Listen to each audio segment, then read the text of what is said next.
Bueno amigos, el día de hoy vamos a tratar sobre el tema de principio de primacía de la realidad, pero vamos a partir refiriendo a qué entendemos, qué noción tenemos por este principio laboral. Debemos entender que hoy en día los principios laborales cobran plena vigencia ante la infinidad de modalidades contractuales laborales. Siendo así, este principio laboral de carácter constitucional y fundamental está regulado en el texto único ordenado del Decreto Supremo 003 97 TR. Entonces, este principio de carácter, hemos dicho, fundamental, se aplica en caso de discordancia entre lo que ocurre en los documentos versus lo que ocurre en el hecho, en el plano de la realidad o en los hechos fácticos. Se va a privilegiar obviamente el tema de la realidad. Entonces, ¿cuándo se aplica este principio? Se aplica cuando el empleador trata de encubrir una relación laboral. Estamos hablando de una relación laboral, pero el empleador trata de encubrir esta relación laboral bajo una manifestación formal de un contrato civil. Vale decir que el empleador celebra con el trabajador un contrato de naturaleza civil, pero cuando en la realidad y en el plano fáctico de los hechos de la prestación de servicios esta es de carácter laboral. ¿Y con qué finalidad lo hace esto? Justamente para evadir o para soslayarse de aquellos beneficios laborales que le corresponde a todo trabajador. No obstante, también este principio de primacía de la realidad se puede aplicar de manera en favor del empleador cuando el trabajador quiera o pretenda adquirir derechos de manera indebida o cuando no le corresponde. Por ejemplo, en el caso de que un trabajador que esté haya celebrado un contrato de naturaleza civil, pero que pretenda registrarse en una planilla de remuneraciones para que cobre los beneficios sociales. Entonces esta tiene dos vertientes. El principio de primacía de la realidad, hemos dicho que prima lo que sucede en el hecho, en el plano de los de la realidad, en el plano fáctico, sobre los documentos o manifestaciones formales, sobre los contratos.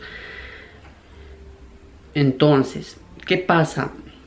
Nuestro ordenamiento jurídico ha establecido supuestos. Está regulado esto en el artículo 4 del texto único ordenado del Decreto Supremo 003 97 TR, en el cual establece esa presunción y establece expresamente y refiere en toda prestación que sea de carácter personal, subordinado y remunerado, se va a presumir que es de naturaleza indeterminada.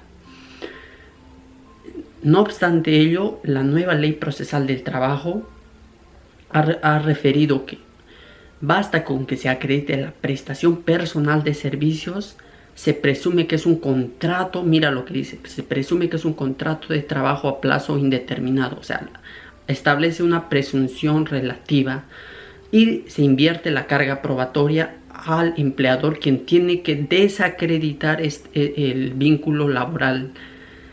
Entonces, esto también está regulado, por supuesto, en el reglamento de inspección de trabajo, que básicamente son los inspectores del trabajo quien en su labor fiscalizadora van a determinar cuando estamos frente a un contrato de naturaleza civil o cuando estamos ante un contrato de naturaleza laboral.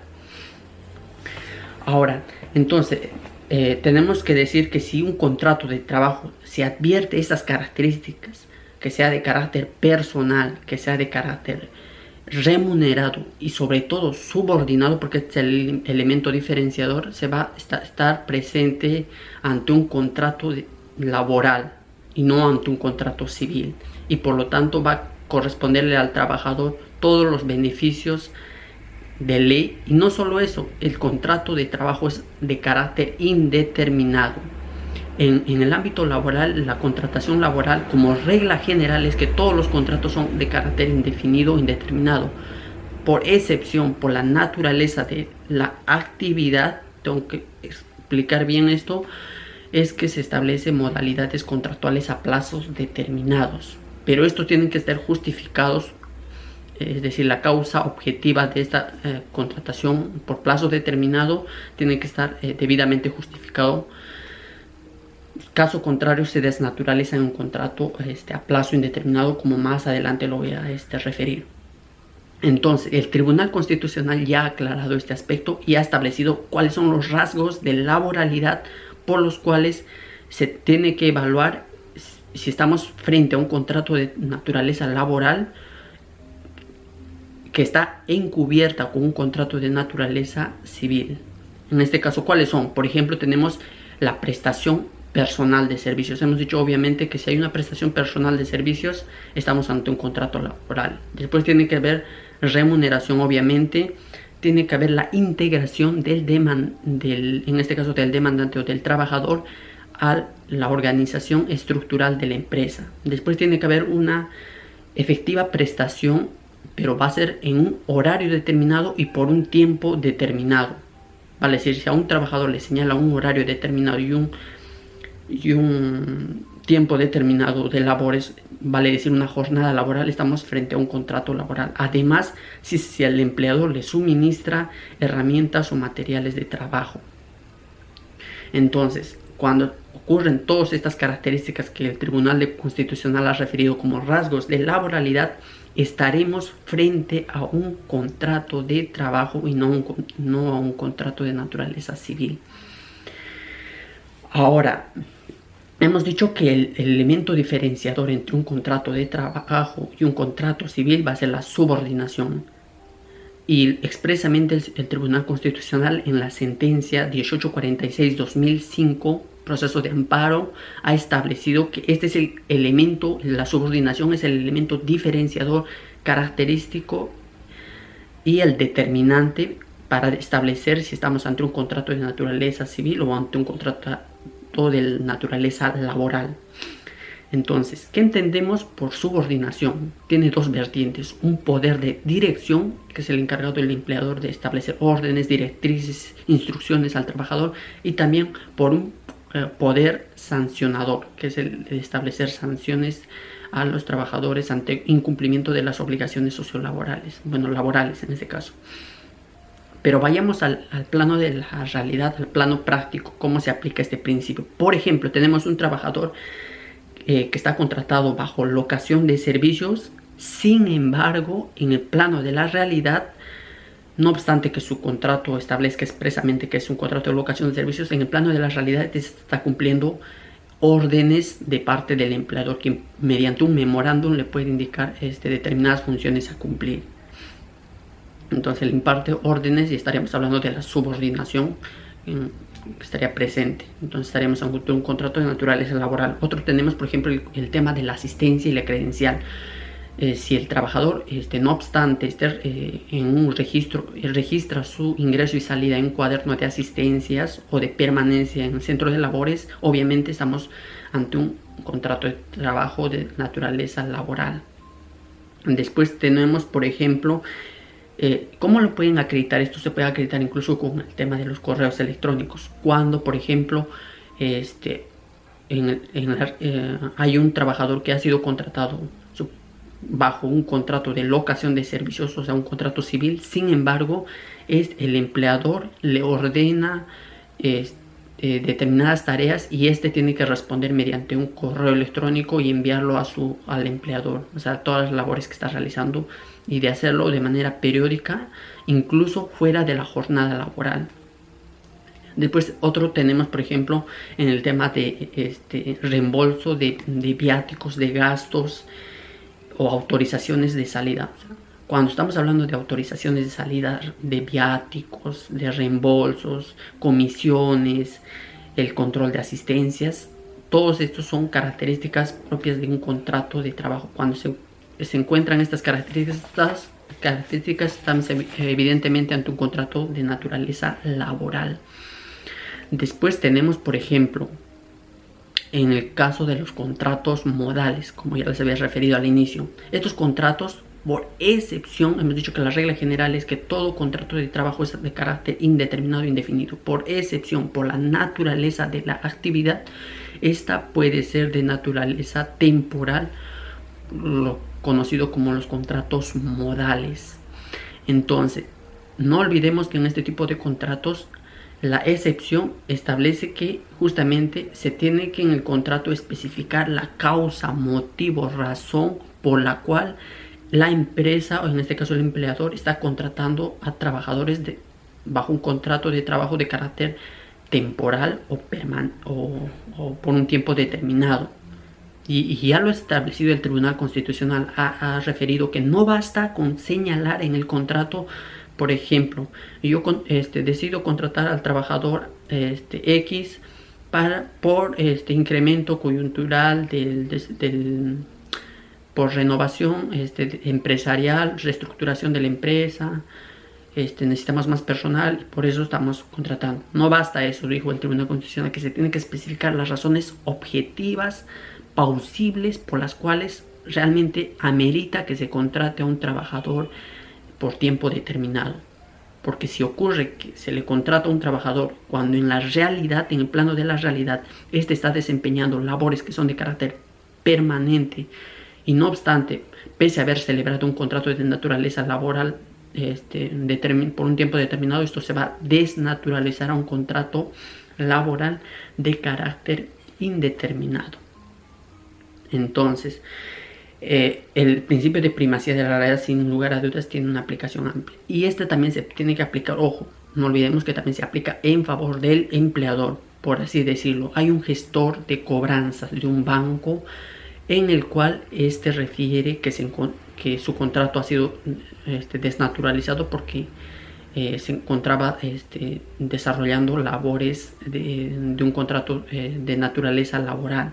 Sin embargo, en el plano de la realidad, porque este principio de primacía de la realidad, justamente eso es prima la realidad, la veracidad.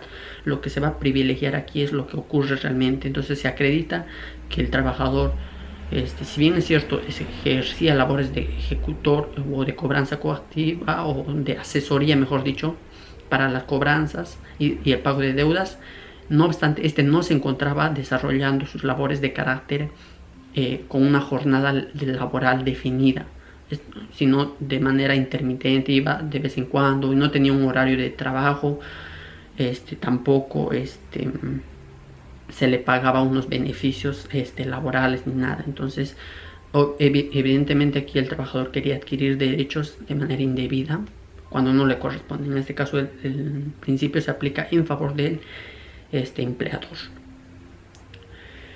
Tenemos por ejemplo el caso de la asistencia o de las labores por las cuales se contrata a un trabajador. Se contrata para desarrollar una labor específica. En el contrato específica, digamos, se le contrata al trabajador Juanito para que se encargue del tema de auxiliar de trámite documental, es decir, para llevar documentos, digamos, a un municipio, al Poder Judicial y demás.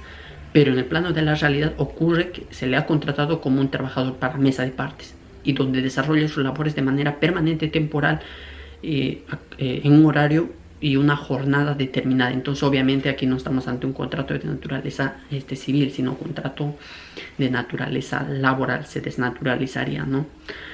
Después tenemos por ejemplo el caso emblemático del caso de los trabajadores municipales de limpieza, en los cuales incluso ni siquiera se les ha contratado con un contrato de trabajo, sino solamente con un formulario único de requerimiento, así lo conocen.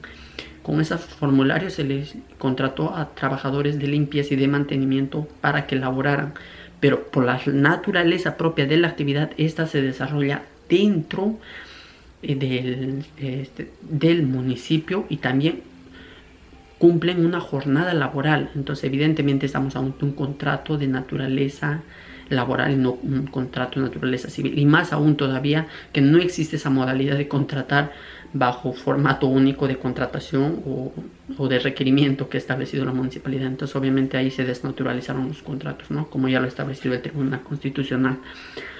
Ahora, en el caso de trabajadores sujetos a modalidades formativas laborales hay un caso peculiar, ¿no? Estos cumplen una jornada laboral, que en este caso, si exceden esa jornada de trabajo, llamémoslo así, porque la ley lo establece, estos estos trabajadores bajo sujetos a modalidades formativas laborales o practicantes profesionales, si exceden esa jornada, obviamente estaremos desnaturalizando su modalidad a plazo indeterminado. Ojo. E incluso, como ya se ha establecido un caso, que ha establecido el caso de un trabajador practicante que se encontraba desarrollando labores en una zona registral, ¿no? En un registro, oficina de registros públicos.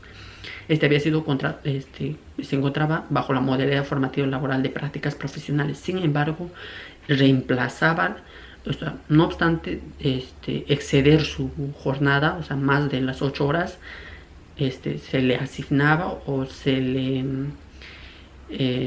ordenaba que reemplace al mesa de partes cuando no se encontraba presente. Entonces, obviamente aquí hubo un tema de desnaturalización de trabajo. Después tengo que aclarar que hay una casación que es la 4055 del 2013 que establece cuáles son los medios probatorios idóneos, ¿no? En este caso, que acrediten que estamos frente a una desnaturalización de un contrato de civil o contrato laboral. Por ejemplo, tenemos los útiles. Se puede acreditar con documentos en los cuales el trabajador indique que el empleador le asignaba útiles de oficina, llamémoslo útiles de escritorio, como puede ser una computadora, y además de eso se le asignaba un espacio dentro de la empresa para que desarrolle sus funciones. Tenemos el tema de las papeletas, permisos de ingreso, de salida, hemos dicho correos, viáticos, certificados de honorarios o certificados de retención, cuando hay retenciones para el seguro de las pensiones y también de salud. Después tenemos, por ejemplo, el tema del control de asistencia. Puede ser también la percepción periódica de una remuneración, y todas esas características o elementos probatorios van a acreditar que efectivamente el trabajador se encontraba desarrollando labores de carácter laboral. Ahora, el punto central de esta conversación que les traje el día de hoy era el referido a los trabajadores en específico. Voy a empezar primero refiriendo respecto a los trabajadores de intermediación laboral y de tercerización. Entendamos por intermediación laboral como aquel contrato de trabajo en el cual hay una empresa de servicios que justamente manda en comisión a sus trabajadores a una empresa usuaria para que desarrollen sus labores, pero estas labores son de carácter temporal. Pero en el plano de la realidad puede ocurrir que estos trabajadores, no obstante que la naturaleza propia de esta modalidad sea de carácter temporal, en la práctica puede que se desarrollen labores de carácter permanente. Entonces obviamente aquí se estaría desnaturalizando el contrato y pasaría a ser un contrato de naturaleza indeterminada, ¿no? Ahora, en el caso de la tercerización laboral, por necesidad de servicio, la empresa principal, por especialidad y por tecnificación, decide contratar a una empresa para que desarrolle una labor determinada, por así decirlo. Yo soy una empresa, como empresa necesito que alguien se encargue de un rubro, de un aspecto de mi grupo, de mi empresa, de un aspecto en específico, un aspecto técnico que yo no lo puedo manejar con mis trabajadores, y justamente para eso requiero trabajadores especializados. Entonces decido contratar a una empresa para que se destaque trabajadores para que desarrollen esas labores. Pero esta empresa es bajo responsabilidad de la empresa. O sea, la empresa tiene que asumir con los resultados y con sus trabajadores. Vale decir, o sea, tú como empresa principal no puedes ofrecer tus herramientas de trabajo ni elementos financieros, logísticos, absolutamente nada. Todo es a cuenta de la empresa especializada, complementaria a la cual estás contratando. Si en el plano de la realidad ocurre que esa empresa especializada o complementaria a la que estás contratando le estás facilitando herramientas de trabajo o le estás mandando órdenes o demás, en este caso estaría desnaturalizando ese contrato de trabajo. No obstante, la Corte Suprema ha dicho que excepcionalmente por naturaleza de la actividad, la empresa principal sí puede otorgarle algunas herramientas de trabajo, pero que sean propiamente de la empresa principal, y que no que estén bajo su custodia, mejor dicho, y que necesariamente tiene que facilitarles para el mejor desempeño de sus actividades a la empresa especializada.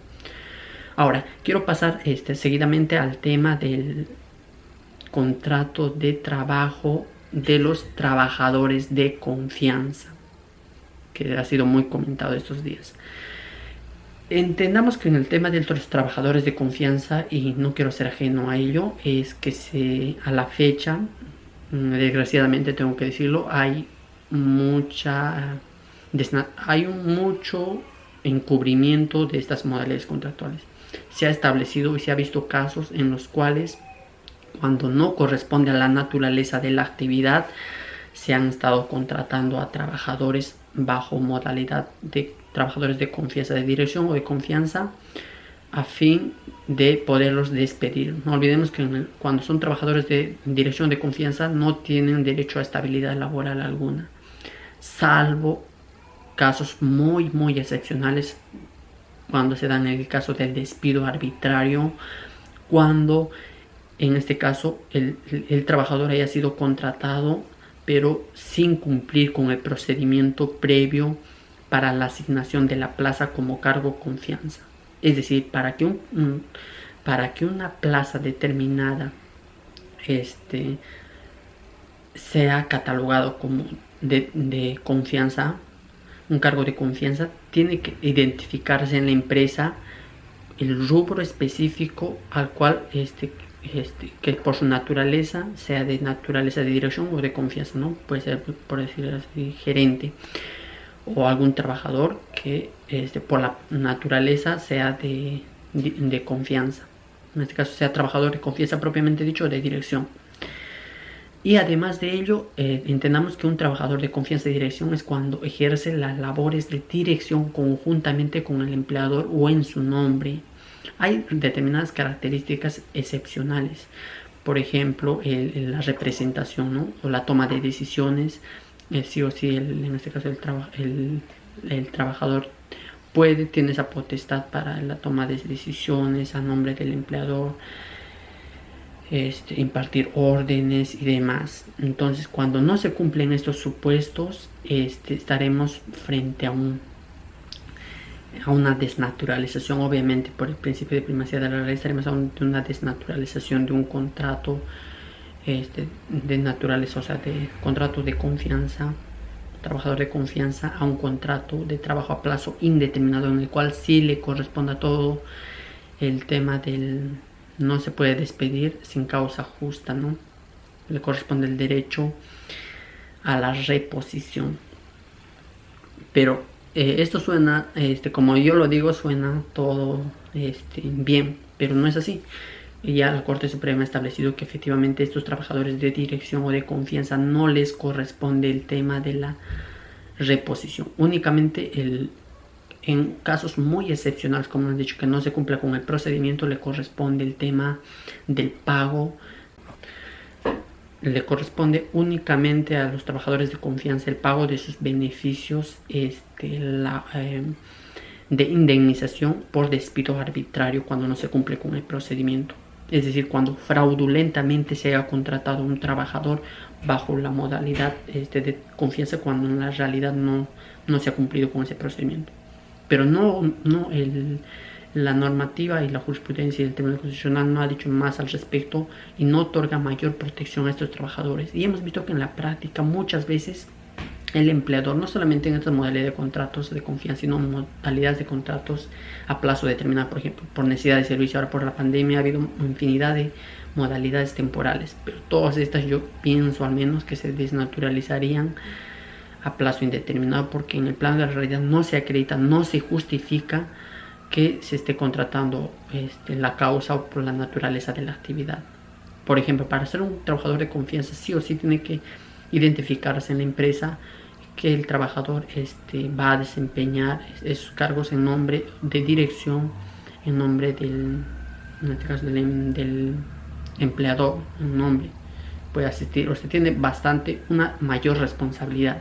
Pero si no ocurre esto en el plano de la realidad, obviamente estamos desnaturalizando un contrato y le corresponde tal cual los derechos de la reposición como le correspondería a cualquier trabajador de otro régimen. Caso contrario, estaríamos aplicando quizás el test de igualdad, un trato discriminatorio a este tipo de trabajadores respecto a otro tipo de trabajadores, ¿no? Y ello va en contra obviamente de los principios laborales, la plena vigencia de los principios laborales que ya lo he referido. Ahora, para finalizar ya, quiero referir respecto al tema del análisis de si un cargo de presidente de una sociedad privada se puede desnaturalizar. A buenas y primeras todos me dirían no se puede desnaturalizar un cargo de presidente de una sociedad, presidente del directorio de una sociedad civil, de una sociedad comercial, de una sociedad privada, ¿no? El supuesto me dirían, quizás muchos me dirían, porque no hay una relación, no se concurren los tres requisitos, ¿no? Que es el carácter personal, subordinación y remuneración, ¿no? Me dirían, no concurre porque ellos no tienen un empleador. Sin embargo, no olvidemos que en el tema de la contratación laboral, el tema del empleador o de la entidad empleadora no necesariamente recae en una persona natural, puede ser una empresa. En este caso, la empresa es la empleadora, y si se concurre en el plano de la realidad que hay un trabajo subordinado, remunerado y de carácter personal, obviamente estaremos ante una desnaturalización de un contrato de naturaleza civil a un contrato de naturaleza laboral. Puede ser quizás un poco sorprendente, pero así ocurre en el plano de la realidad. Hemos dicho que el principio de primacía de la realidad tiene plena vigencia, entonces tiene un amplio margen de protección. Bueno, eso sería todo respecto a este principio. Espero más adelante tocar otros principios fundamentales u otro análisis dada la coyuntura. Y bueno, eso sería todo. Bueno, hasta luego.